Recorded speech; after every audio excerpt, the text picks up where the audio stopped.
2025 Canada തെരഞ്ഞെടുപ്പ് അടുത്തിരിക്കെ പ്രധാനമന്ത്രി mark കാർണിയുടെ liberal party വോട്ടെടുപ്പിൽ പിയറി പോയിലിവർ നയിക്കുന്ന എതിരാളികളായ കൺസർവേറ്റീവുകളെക്കാൾ മുന്നിലാണെന്നാണ് നിലവിലെ റിപ്പോർട്ടുകൾ സൂചിപ്പിക്കുന്നത്. ഏറ്റവും പുതിയ അഭിപ്രായ വോട്ടെടുപ്പുകൾ പ്രകാരം തെരഞ്ഞെടുപ്പ് നടന്നാൽ 43%-ലധികം കനേഡിയന്മാർ ലിബറലുകൾക്ക് വോട്ട് ചെയ്യുമെന്നതാണ് വ്യക്തമാകുന്നത്. CBC പോൾ ട്രാക്കർ പ്രകാരം ഏകദേശം 38% കനേഡിയന്മാർ മാത്രമേ കൺസർവേറ്റീവ് പാർട്ടിയെ അനുകൂലിക്കുന്നുള്ളൂ. മറ്റ് പ്രതിപക്ഷ പാർട്ടികളിൽ 8.3% കനേഡിയന്മാർ ജഗ്മീത് സിംഗിന്റെ ന്യൂ ഡെമോക്രാറ്റിക് പാർട്ടിയാണ് പിന്തുണയ്ക്കുന്നത്. 5.4% പേർ യെവ്സ് ഫ്രാങ്കോയിസ് ബ്ലാഞ്ചറ്റിന്റെ നേതൃത്വത്തിലുള്ള ബ്ലോക്ക് ക്യൂബെക്കോയിസിനെ പിന്തുണയ്ക്കുന്നു. ബാക്കിയുള്ള കനേഡിയന്മാർ മറ്റ് ചെറിയ പാർട്ടികളിലേക്കും തിരിയാൻ സാധ്യതയുണ്ട്.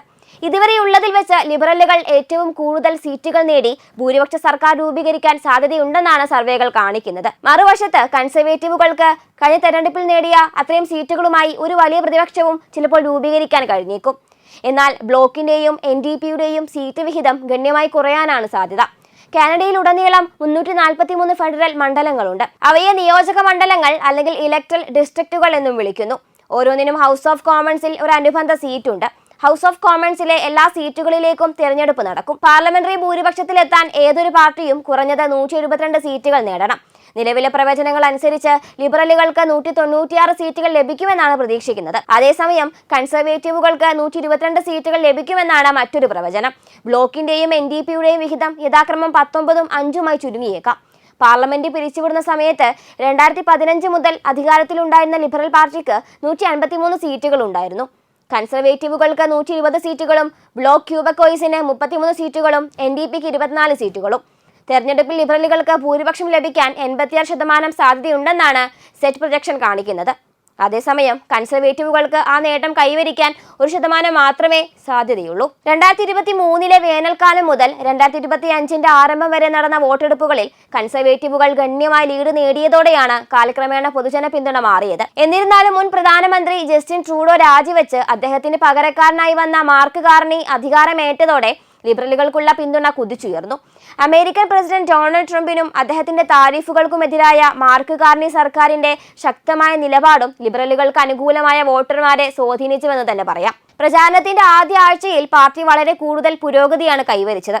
പ്രധാനമായും NDPയെയും ബ്ലോക്കിനെയും പരാജയപ്പെടുത്തിക്കൊണ്ടായിരുന്നു അത്. എന്നാൽ അതിനുശേഷം കൺസർവേറ്റീവുകളെക്കാൾ ലിബറൽ ലീഡ് താരതമ്യേന സ്ഥിരത പുലർത്തി മുന്നോട്ടു പോവുകയാണ്. വെറും മാസങ്ങളുടെ മാത്രം രാഷ്ട്രീയ ജീവിതമുള്ള വ്യക്തിയാണ് മാർക്ക് കാർണി. പക്ഷേ അത് ഇതിനകം തന്നെ പ്രക്ഷുബ്ധമായ ഒരു യാത്രയായിരുന്നു. ജസ്റ്റിൻ ട്രൂഡോയുടെ രാജിക്കും ലിബറൽ പാർട്ടി നേതൃമത്സരത്തിനും ശേഷം മാർച്ച് 14 സത്യപ്രതിജ്ഞ ചെയ്ത കാർണി ഏപ്രിൽ 28 പാർലമെന്റ് തെരഞ്ഞെടുപ്പിന് മുന്നോടിയായി നടന്ന വോട്ടെടുപ്പുകളിൽ ഇപ്പോൾ മുൻനിരയിലാണ്. അമേരിക്കൻ പ്രസിഡന്റ് ഡൊണാൾഡ് ട്രംപ് കാനഡയുടെ സമ്പദ് വ്യവസ്ഥയെയും പരമാധികാരത്തെയും ആക്രമിക്കാൻ തുടങ്ങുന്നതുവരെ കനത്ത പരാജയത്തിലേക്ക് നീങ്ങുന്നതായി തോന്നിയ ഒരു പാർട്ടിക്ക് കിട്ടിയ ഇപ്പോഴത്തെ ഈ പിന്തുണ ഒരു നാടകീയ വഴിത്തിരിവാണ്. 2008 സാമ്പത്തിക പ്രതിസന്ധിയിലൂടെ കാനഡയുടെ സെൻട്രൽ ബാങ്കിനെ നയിച്ച കാർണി പിന്നീട് 1694 സ്ഥാപിതമായതിനു ശേഷം ബാങ്ക് ഓഫ് ഇംഗ്ലണ്ട് നടത്തുന്ന ആദ്യത്തെ UK പൗരനല്ലാത്ത വ്യക്തിയായി മാറി. ബ്രെക്സിറ്റിന്റെ ഏറ്റവും മോശം പ്രത്യാഘാതങ്ങൾ കൈകാര്യം ചെയ്യാൻ സഹായിച്ചു. ഒരു രാജ്യം തങ്ങളുടെ സെൻട്രൽ ബാങ്കിന്റെ തലവനായി ഒരു വിദേശിയെ തെരഞ്ഞെടുക്കുന്നത് അസാധാരണമെന്നാണ് മുൻ American treasury secretary Henry Paulson വിശേഷിപ്പിച്ചത്.